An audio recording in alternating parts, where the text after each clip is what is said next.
I'm Peter Fitzsimons. 200 and a bit of years ago, Great Britain got rid of huge chunks of its great unwashed by sending them to the great southern land. Those poor bastards were transported for big crimes, little crimes, even such putrid political crimes as espousing republicanism. These days, Australia itself has become a major player in casting people off into exile. I've come across the ditch to meet some of these modern-day exiles, sent from Australia, some of them in chains, some of them transported for life. All of them told by the Turnbull government, don't call Australia home. As a matter of fact, don't even call us again. Auckland is where most exiles trickle in. And for those sent back here against their will, it's strictly a backdoor arrival. I'm nervous. I'm a little bit scared about starting a new life here after 20 years. Sean Wynyard's one of more than 1,300 Kiwis deported in the last 3 years since Australia's laws changed. He's certainly no innocent. Sean hit his partner badly enough to put her in hospital and him in prison with a 12-month sentence. Now he's free. But this moment, after 8 months in jail and detention centres in Australia, is one he's been dreading. I mean, I haven't got words for it. I'm just worried, mate. I'm scared. You know, this is like a new world to me, man. I haven't seen my kids or family for 8 months, and they've basically just sent me home.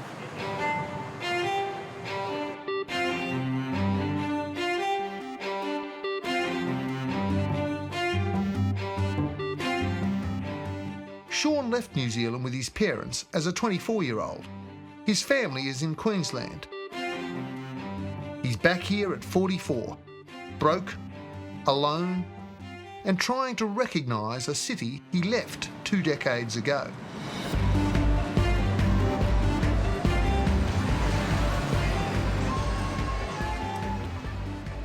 Well, I decided to go for a walk down Queen Street just to see what it was like, and I got asked 4 times for change by homeless people, and they were just camped out on the footpath as people were just walking by them. It's crazy. It was never like that 20 years ago when I left. Sean relies on a helping hand from Australia's Home Affairs and New Zealand Social Services to pay for temporary accommodation, and he's given $250 in cash. But he's shocked when the motel wants $150 as a deposit. 150, you reckon? Yes, we'll be fine. So I get that back when I leave? Yeah. When you're checking out stuff. Then he's on his own. If he'd taken out Australian citizenship, he wouldn't be in this fix. Under the new laws, any non-citizen sentenced to a year or more in jail or judged to be of bad character can be deported.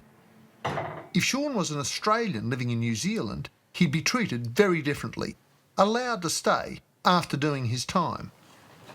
You know, I've been working pretty much the whole time I've been there. I thought I'd be right, but then once I actually went to jail, I got my papers to say that I was getting deported.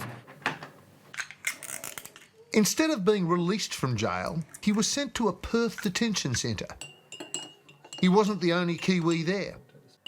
There were scores of others. In fact, New Zealanders now make up the largest nationality group locked up in Australia's immigration detention centres. I've only got 5 days here in this motel, and after that I've got to find someplace. Or I get a little bit of help to find it, but still, it's pretty hectic, you know. It's pretty crazy when you've only got a short amount of time, everything's going on in your head, you know, you're trying to adjust to a new country that you haven't been to for so long. And just thinking about everything, you know, your family.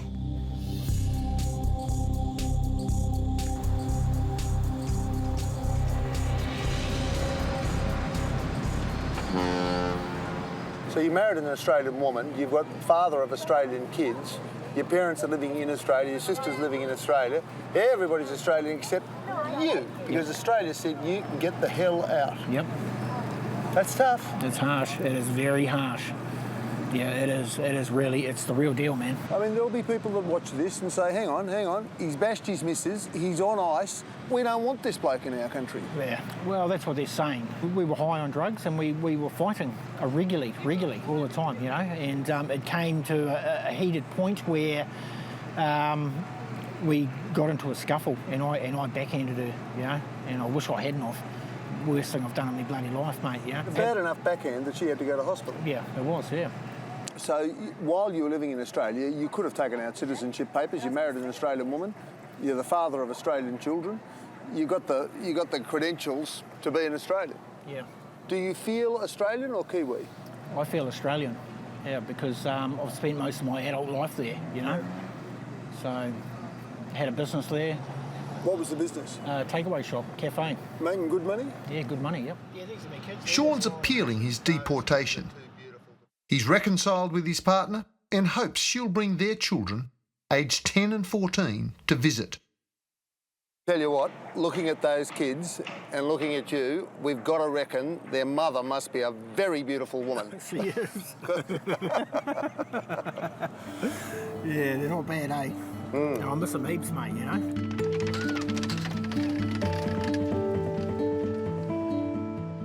Since 2014, more than 3,000 non-citizens have been expelled from Australia, and Kiwis are the biggest group.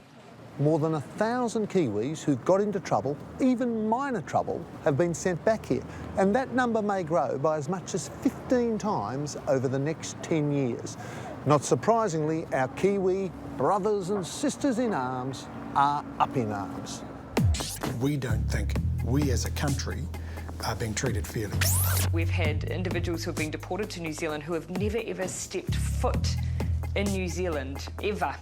It's demonstrably unfair. It's not the Australian way of doing things.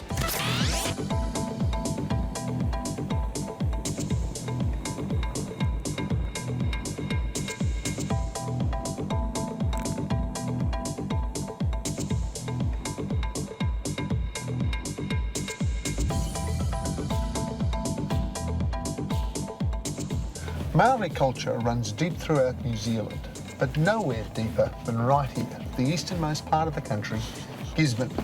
I've come here to meet a long-time Australian resident recently sent packing, not because he was charged with any Australian crime, simply because he was judged to be a bad character. So they sent him back to the land where he came from, the land of the whale rider.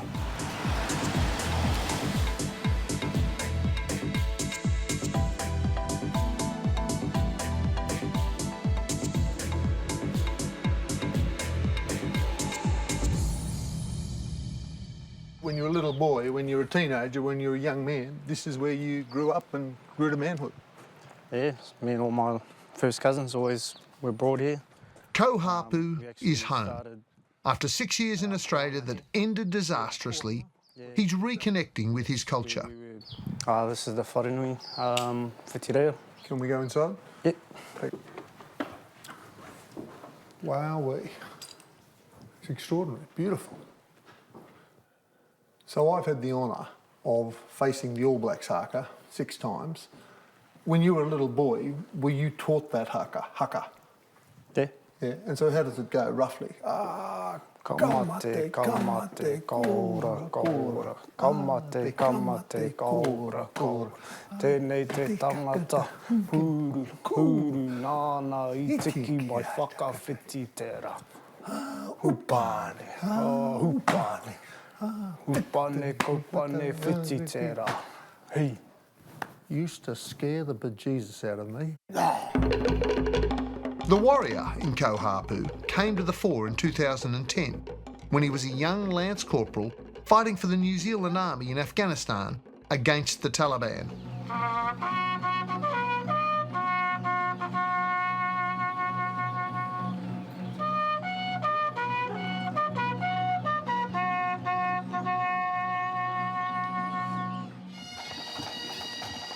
Now, Ko Haapu's fighting another, much more personal war against Australia's Home Affairs Department. It's a battle he's losing.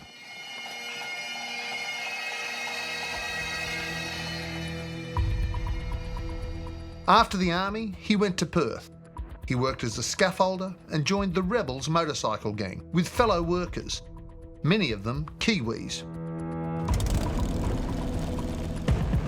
He got engaged to an Australian woman, Teresa, and became stepfather to her daughter. So you set up well in Perth, you're earning a good dollar, you've got a fine family to go home to. Why did you join the Rebels? That camaraderie, I guess, from coming from the military. I felt personally that I was on my own, and they welcomed me with open arms as a family. And a lot of people will say, what? He's a member of the Rebels, get him out of here. Good riddance, we don't need him in Australia. Do you regret joining the Rebels? Never, not one day. Under the changes to the Migration Act, just being a member of a bikie gang, an organisation suspected of criminal behaviour, was enough to get Ko Haapu deported on bad character grounds, even though it's not illegal in WA to belong to one. So you're in prison for 5 months, in a poxy cell, never put on a charge and never told what the crimes you committed were? Yeah, I wasn't there on criminal charges, I was there on immigration, which are two different things, but was still treated as a prisoner who has committed a crime. And the charge was that you're a man of bad character? Yep. You've got tattooed just on your neck here, FTP. What does that mean? Fuck the police. That's a bit strong. It is. It was a statement put on my neck so they could see it every day. I don't like them in uniform, and they didn't like me in my uniform. Do you accept that there are innocent people in motorcycle gangs who just like motorbikes? I look at the facts in relation to these individuals, the intelligence that's available, the information that's available to me to make a decision, and we make a decision based on that information. In the case of Ko Haapu, former New Zealand soldier living in Perth, he was held with no charge, no crime committed. Peter, he was a member of the Rebels outlaw motorcycle gang. We know a lot about that gang, and we know that they are part of a syndicate which is the biggest distributor of drugs in our country. In fact, this passed through the Parliament with bipartisan support. If you're a member of that gang, you face deportation. In essence, though, is it not that justice must not only be done but be seen to be done? Yes. You imply a raft of strong accusations against the fellow that we can't see. Well, Peter, that happens every day. I mean, there's intelligence that's gathered that's not released for a variety of reasons.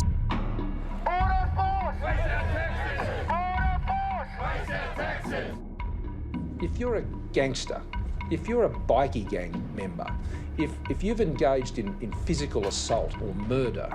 We don't want you here. The broader community doesn't want you here. So here's the thing. That throng of Kiwis who've been banished from that Garden of Eden that we know as Australia may not be angels, and it's way too easy to say good riddance to bad rubbish and we don't care about what happens to those Kiwis. But make no mistake, this may boomerang on the rest of us too. I've come to the New Zealand Parliament, the famed Beehive, to seek the views of the Justice Minister, Andrew Little. When you have a man imprisoned for 5 months with no charge, is that a classic example of a suspension of habeas corpus, and is it dangerous? Detention for that length of time without charge. I can't think of another country where a liberal democratic country like New Zealand, like Australia, like many other Western countries in the world where that would be tolerated. Australia and New Zealand, we're brothers and sisters in arms for a long time. Is this going to affect our friendship? I think a lot of Kiwis look at what Australia is doing with Kiwis, many of whom have lived there since infancy and who, for whatever the circumstances they've later got themselves into, are now being sent back and are saying, this doesn't look like our best friend, our nearest neighbour, and the spirit with which we've grown up with each other. People who identify as Australian residents, because that's where they've done their living, and saying they're your problem now, I think that is improper, and I think it is a breach of human rights. Your policy is a breach of human rights. It's quite an indictment from New Zealand Justice. Well, we just need to see the evidence instead of the emotions. They're New Zealand citizens. They're not Australian citizens, and it's no breach of human rights. In fact, it's a breach of civil rights of Australians who fall victims to these criminals, and Australia won't tolerate it. It doesn't matter who we're talking about. The criteria for us is whether or not you've committed an offence against Australian citizens, and that's the test that we apply.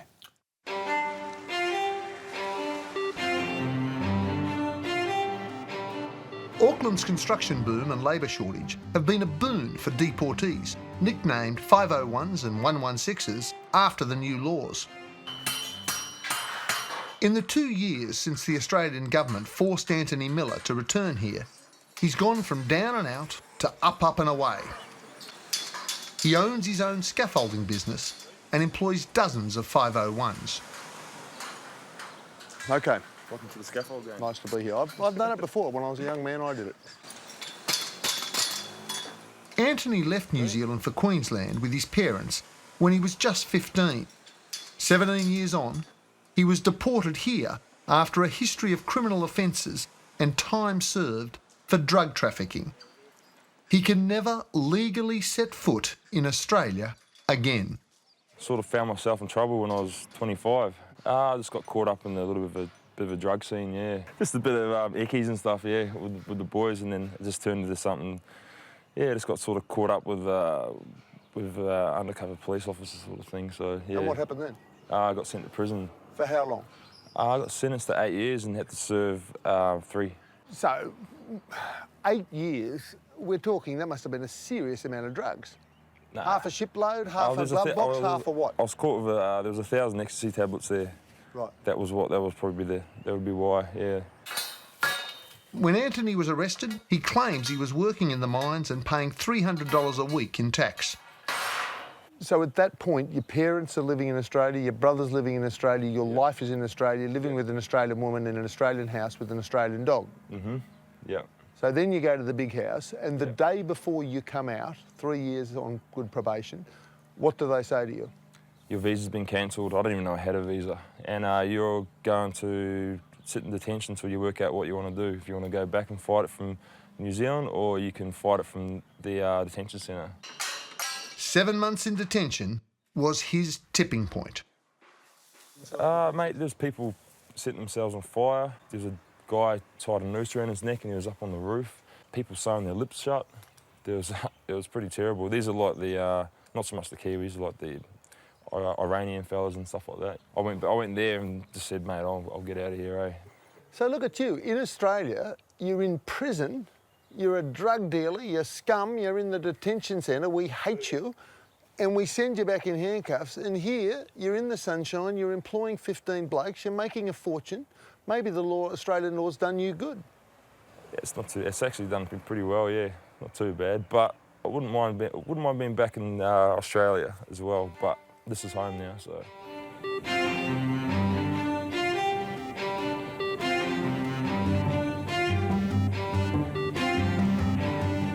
So I'm driving now to the far north of New Zealand to talk turkey with a man who's got the reputation for talking straight, Foreign Minister Winston Peters.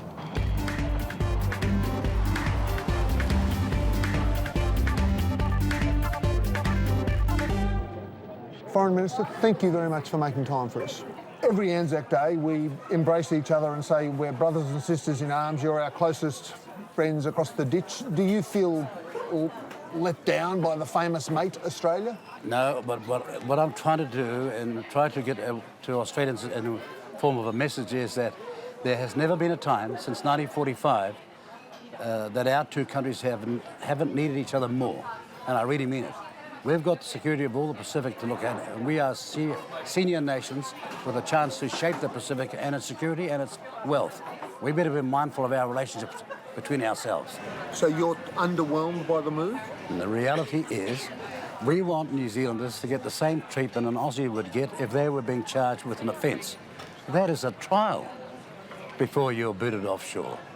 And more importantly, not being told that you can appeal from offshore back to Australia. Who can afford that? Look at the legal costs and everything that's involved. We just want a bit more fairness, and we want the Aussies to behave the way we think Aussies ordinarily do behave. Australia and New Zealand, brothers and sisters in arms for a century. We've allowed each other to live in each other's countries without the need to get citizenship. Can you understand why New Zealand feels betrayed by this policy? Well, I think New Zealand understands the sovereign right of Australia to say that if somebody commits an offence against our citizens, regardless of who it is, that we'll deport that person. Every nation in the world exerts their sovereign right to deport criminals back to their country of origin. New Zealand would do it with an Iraqi or a Brit who committed an offence in New Zealand in the same way that they would with an Australian citizen. They would deport that person if that person had been in contravention or in breach of the New Zealand law.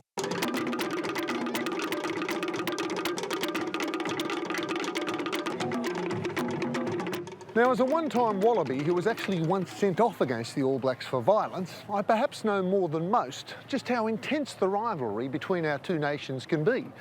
But I also appreciate how, traditionally, when the chips are down, we stick together. So I'm wondering just how much the legislation brought in by Big Brother has affected Little Brother across the ditch. Do they still love us, or are they bitterly disappointed in their one-time mates?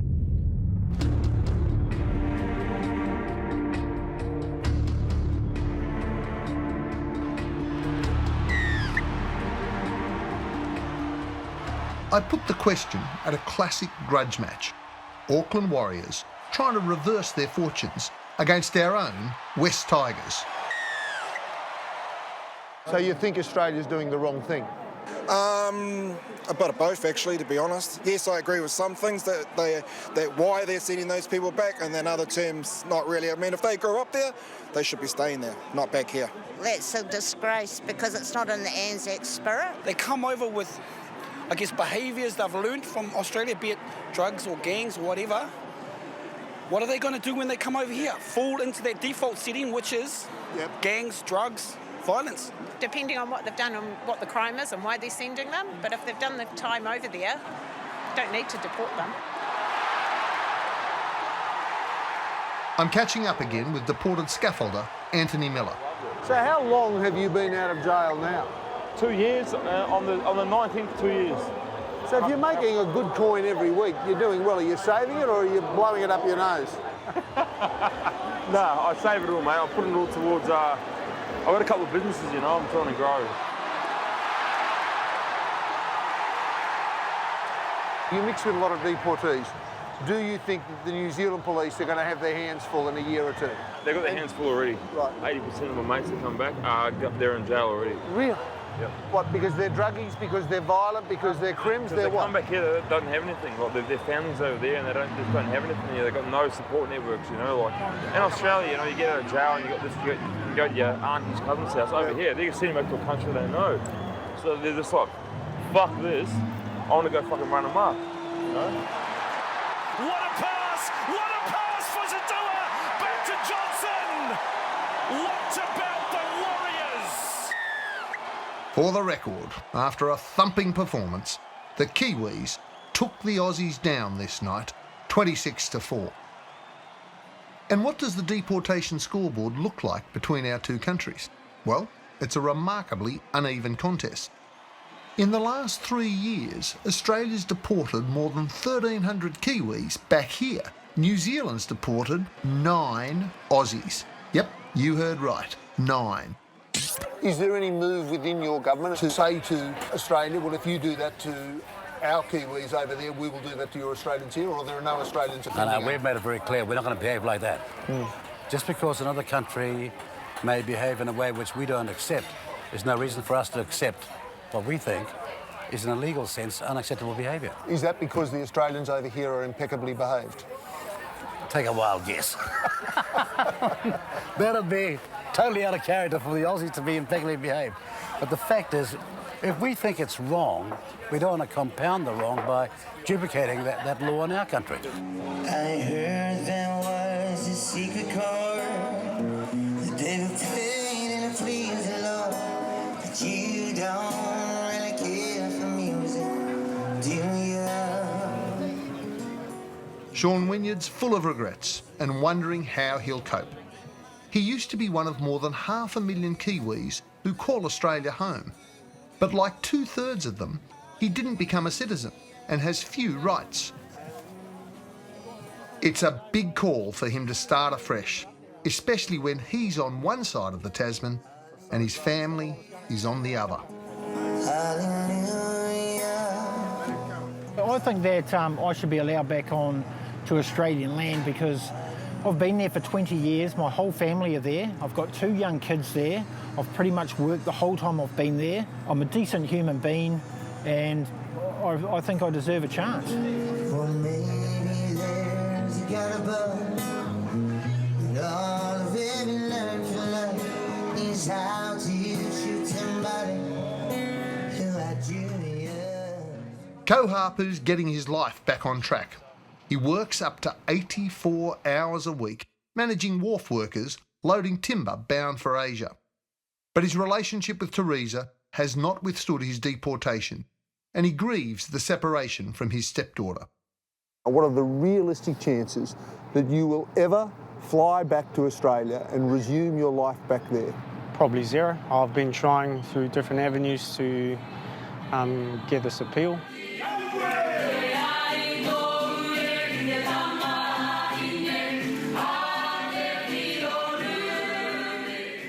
It's back in Whangara that he finds support from his extended family.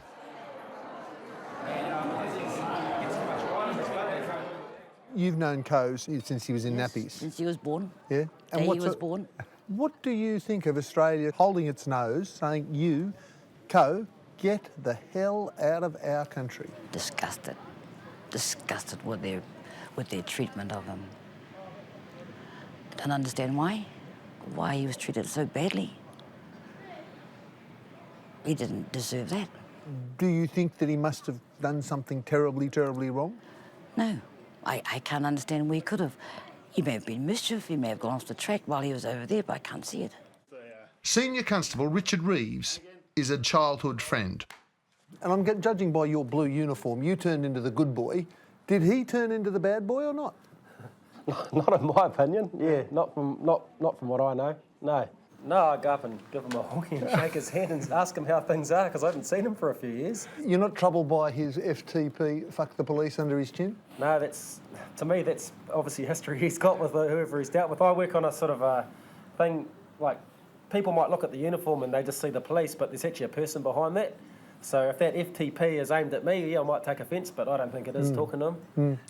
You've hardly been sent to purgatory, though. I mean, this is an extraordinary community. Yeah, real tight-knit here. Everyone knows each other and pretty much walk into each other's house and just go straight to the fridge. So you've been welcomed back? Yeah, bit of I've never been shunned from this community.